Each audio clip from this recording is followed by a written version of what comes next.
Express అయిపోయింది. ఇప్పుడు airport కూడా 2 లక్షల టన్నుల యూరియా కావాలట. మొన్న 80,000 టన్నుల యూరియా వస్తుందని ఇవే రాశారు, నిన్ననే రాశారు. మరి యూరియా అడిగేదేమో కేంద్రాన్ని, ఇచ్చేదేమో కేంద్రం. మా ప్రయత్నం ఫలించిందా అంటాడు. నీ ప్రయత్నంలో మనవాడు వాళ్ళు ఏదాల్చుకుని ఇచ్చిర్రు. నువ్వు శతగాని సన్నాసి కాబట్టి చేతులు కాలినాక ఆకులు పట్టుకుంటున్నావు. చూస్తున్నారు కదా ప్రజలు కూడా. మరి ఏం రోగం వచ్చిందో నాకు అర్థం కావట్లేదు. ఇంకేందా మరి ఖరీఫ్ సీజన్లో తెలంగాణకు రావాలన్న యూరియా మరి 2 లక్షల టన్నుల లోటు ఏర్పడంట.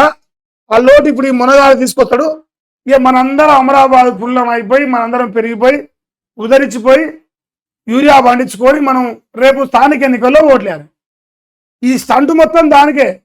స్థానిక ఎన్నికల్లో ఓట్లు రావాలంటే ఇవన్నీ కథలు చెప్పాలి. ఆ యూరియా వచ్చేది లేదు, సచ్చేది లేదు. పోనీ ఒకవేళ యూరియా వస్తారంటారుగా, ఈ రోజు కూడా పిఎస్సిఎస్ సెంటర్ దగ్గర పోదాం, ఆడికి పోయి మైక్ పెడదాం. బతుకుంటే గ్రేటే మీరు కాంగ్రెస్ పచ్చోడు.